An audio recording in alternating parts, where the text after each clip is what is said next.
सो हे मेरे इलेक्ट्रॉन्स, आज हमारा day 18 for the 21 days 21 concept. और आज का हमारा जो कॉन्सेप्चुअल वीडियो है वो है potential due to electric dipole. और इसी टॉपिक से रिलेटेड पिछले साल नीट में एक क्वेश्चन आया था जो कि बहुत सारे लोगों को कन्फ्यूज़न क्रिएट किया था, लेकिन हम इस वीडियो में उसको भी डिस्कस करेंगे और इससे रिलेटेड जितने भी डाउट्स हैं उसको भी क्लियर आउट करेंगे। So basically what is dipole? So dipole is defined as two equal and opposite charges are separated by distance 2a। सो हमारे पास सबसे पहले सिस्टम में लेना दो चार्ज हो गए अपने पास। एक चार्ज ये हुआ, ये हुआ negative charge and this is our positive charge. इनके बीच का जो सेपरेशन है वो है 2a।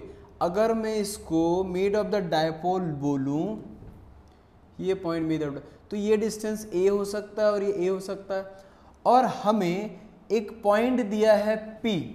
ये पॉइंट क्या है? p। इस पॉइंट पे उस डायपोल के इन्फ्लुएंस से जो भी इलेक्ट्रिक फील्ड हो रहा है वो फाइंड आउट करके क्या करना है, बताना है। सो अगर मुझे डिस्टेंस नहीं पता तो मैं एक पॉइंट अज्यूम करूंगा कि जो सेंटर ऑफ डायपोल से उस पॉइंट पी को मैच करे। सो इस पॉइंट से यहां तक का जो डिस्टेंस हुआ वो कितना हुआ हमें नहीं पता, तो हम इसको क्या मान के चलेंगे, यहाँ पे मिड ऑफ द डायपोल के लिए ये हो जाएगा r। ठीक है, अब पॉजिटिव चार्ज क्या हुआ? q। पॉजिटिव चार्ज q के लिए यहां तक का डिस्टेंस क्या हो गया? r1 हो जाएगा, तो हम यहाँ पे लिख सकते हैं r1। सिमिलरली अपने पास जो दूसरा चार्ज है नेगेटिव चार्ज, उसके लिए डिस्टेंस क्या हो जाएगा यहाँ पे? r2 हो जाएगा। मैं यहाँ पे सब डॉटेड लाइंस इसलिए ले रहा हूँ क्योंकि ये एक इमेजिनरी पोर्शन है, इस वजह से। और अगर मैं बोलूँ इस पॉइंट P पे जो डिस्टेंस है हर कंडीशन के अलग है। सेंटर से डिस्टेंस हमने r माना है, बट पॉजिटिव चार्ज से डिस्टेंस हमने r1 माना है, नेगेटिव चार्ज से r2 माना है। और यहाँ पे एक टर्म हमें और भूलना नहीं बच्चे कि डायरेक्शन ऑफ डायपोल की, जो डायरेक्शन ऑफ डायपोल होता है हमेशा नेगेटिव से पॉजिटिव की तरफ होता है, तो हमने डायरेक्शन ऑफ डायपोल भी क्रिएट कर दिया। अब इसी केस के हिसाब से अगर मुझे डिस्टेंस सब इक्वल करनी है और यहाँ पे जो पॉइंट P लिया हमने, उनके बीच का एंगल क्या होगा बेटा? बहुत ज़्यादा छोटा होगा। जब एंगल बहुत ज़्यादा छोटा होता है तो उस केस में हम वहाँ पे पैरा एक्सियल मान के चलते हैं, उनके बीच का एंगल बहुत छोटा और सारी की सारी लाइंस क्या है, एक दूसरे के पैरेलल है। जब एंगल बहुत ज़्यादा छोटा हो, लाइक 1 डिग्री 2 डिग्री 3 डिग्री कुछ भी हो, ठीक है, तो मैंने इनको इक्वल करने के लिए यहाँ से एक परपेंडिकुलर लाइन ड्रॉ की। अब जब परपेंडिकुलर लाइन ड्रॉ की, इसको मैंने क्या नाम दिया? m। सिमिलरली इस पोजीशन पे भी मैं वही करूँगा, तो यहाँ पे मैंने परपेंडिकुलर लाइन ड्रॉ की, इसका नाम क्या दे दिया मैंने? n। अब यहाँ पे कुछ एंगल फॉर्म होगा, उसको मैंने क्या बोला? थीटा। यहाँ पे भी एंगल फॉर्म होगा थीटा, क्योंकि डिस्टेंस जो r1 है r के बराबर नहीं है, क्योंकि r1 का डिस्टेंस सपोज यहाँ पे 10 सेंटीमीटर है, जो r है वो 20 सेंटीमीटर है। तो मतलब डिस्टेंस हमें इक्वल करना पड़ेगा क्योंकि पाथ लेंथ हमारे लिए ज़रूरी चीज़ है। सो अगर मैं इसको a पॉइंट देता हूँ, ये हो गया पॉइंट b, ये मिड पॉइंट हुआ o, mid of the dipole. अब हमें अगर एंगल ये वाला पॉइंट फाइंड करना तो उसके लिए क्या लगाना पड़ेगा बेटा? cos theta. So cos theta हमें कैसे मिलेगा? थीटा के सामने परपेंडिकुलर, दैट मीन्स क्या हो जाएगा? Base upon hypotenuse. तो बेस क्या होगा? OM फाइंड करना है, हाइपोटेनियस क्या है अपने पास?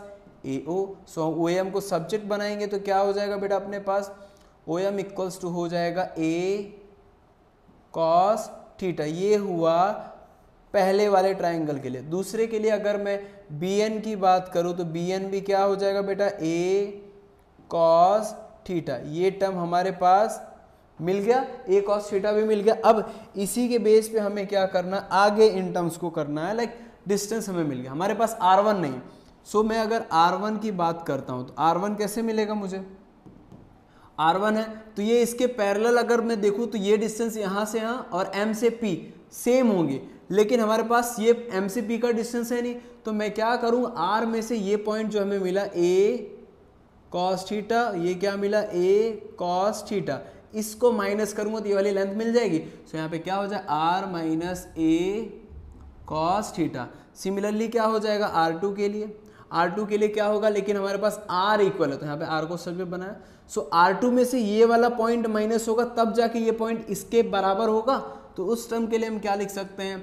r2 minus a cos theta. So R2 को सब्जेक्ट बनाएंगे तो क्या हो जाएगा R plus a cos theta. हमें हमारे पास दोनों चार्जेस के लिए डिस्टेंस क्या हुआ, इजीली मिल गया। यहाँ पे टर्म्स हमारे क्लियर होते हैं। अब हमें मेन जो पॉइंट है, इस पॉइंट P पे पोटेंशियल फाइंड करना है बेटा, कि इस पॉइंट P पे पोटेंशियल क्या होगा सर। तो इस पॉइंट P पे पोटेंशियल दो चार्ज की वजह से क्रिएट होगा, एक तो पॉजिटिव होगा और दूसरा क्या होगा, नेगेटिव। तो यहाँ पे लिखना है पोटेंशियल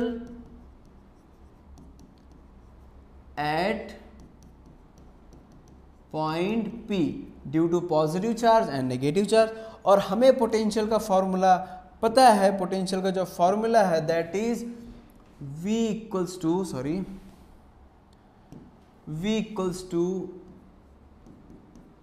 के क्यू बाई आर। ये हमारे पास पोटेंशियल का फॉर्मूला अवेलेबल है। इसी फॉर्मूला का यूज करके हमें क्या करना है, हमारा इक्वेशन पूरा कंप्लीट करना है। सो अगर मैं बोलूँ इस पर्टिकुलर पॉइंट P पे पोटेंशियल V है, किन की वजह से, पॉजिटिव चार्ज की वजह से भी है और नेगेटिव चार्ज की वजह से।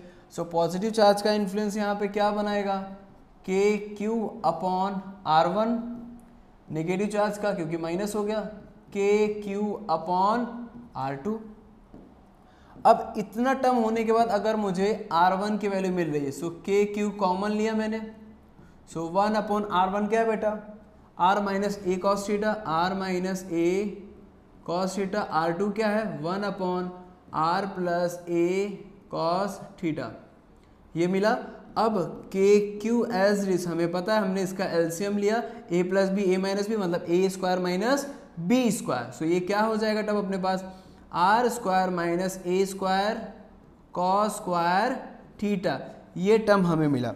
बट यहाँ पे अगर हम देखें तो r माइनस ए है, तो यहाँ पे माइनस तो माइनस कैंसिल हो जाएंगे टर्म्स, तो बचेगा प्लस वाला term. So r plus a cos theta minus plus वाला टर्म है तो बचेगा क्या, माइनस वाला। So minus r minus minus plus, क्या हो जाएगा plus a cos theta. So minus r cancel out हुआ। सो हमारे पास टर्म क्या बचता है, के टू ए क्यू, इनको मैंने अलग कर दिया और अपॉन में क्या बचेगा, आर स्क्वायर माइनस ए स्क्वायर कॉस स्क्वायर थीटा, ये टर्म मिला। और हमें पता है सो P इक्वल्स टू 2AQ, ये वैल्यू हमें क्या करनी है, इस जगह पे पुट करनी है। सो हमें जो टर्म मिला उसके हिसाब से अगर मैं लिख रहा हूं तो क्या हो जाएगा, KP कॉस थीटा अपॉन क्या हो जाएगा, आर स्क्वायर माइनस ए स्क्वायर कॉस स्क्वायर थीटा। और हमें पता है कि जो वैल्यू है r की, जो डिस्टेंस है वो डाइपोल के डिस्टेंस से कहीं ज्यादा है। That means r is very very greater than the length of dipole और a। तो उस केस में हमें a को क्या करना पड़ेगा, नेग्लेक्ट करना पड़ेगा। तो ये इक्वेशन क्या हो जाएगा अपने पास बेटा, v equals to KP cos theta upon are square. ये फॉर्मूला हमें फाइनल मिला जो कि हमारा क्या था, पिछले साल नीट का PYQ था, नीट 2024 में ये क्वेश्चन था। सेम इस वे में हमें इसको डिक्टेट करना था और हमें 4 मार्क्स कंफर्म करने थे। अब हमें इसमें कंडीशंस डिस्कस करना, एट एक्सियल लाइन पे क्या होगा, अगर जो डायपोल का पॉइंट है एक्सिस पे ही फाइंड करें, एक्सिस वाले पॉइंट पे ही है, तो थीटा सेम हो जाएगा। That means theta will be 0 degree. So हमें यहाँ पे देखना v equals to KP cos theta upon are square. So cos 0 होता है 1, तो हमें जो वैल्यू मिली वो मिल गई v equals to KP upon are square, ये हमें वैल्यू मिल गई। अब इसी तरीके से इक्वेटोरियल लाइन पे जाएंगे। सो एट इक्वेटर पे जब हम जाएंगे तो इसकी वैल्यू क्या हो जाएगी, थीटा इक्वल्स टू 90 डिग्री होगी। सो हमें पता है कि cos 90 की वैल्यू क्या होती है, 0 होती है बेटा। सो यहाँ पे जो v की वैल्यू होगी, v विल बी 0, और जब v 0 हुआ मतलब उस पॉइंट पे हमें पोटेंशियल की वैल्यू क्या मिलेगी, कुछ भी नहीं मिलेगी। सो नीट में इस टाइप के क्वेश्चन है, मतलब आपको समझना है। एनसीईआरटी बेटा पढ़ने के लिए आपको क्या करना है, पूरा क्लियर आउट कर लेना। हर सब्जेक्ट में एनसीईआरटी क्या है, सबका एक गीता की तरह काम करे, उसकी एक एक लाइन में आपको पूरा एक ब्रह्म ज्ञान की प्राप्ति होगी। आप एनसीईआरटी कवर आउट करो और आपके मार्क्स इजीली अच्छे आने वाले हैं, ठीक है। सो आज के इस कॉन्सेप्चुअल वीडियो में इतना ही डिस्कस करेंगे और कल हम नए कॉन्सेप्चुअल वीडियो के साथ आपके साथ फिर से मिलेंगे। तब तक के लिए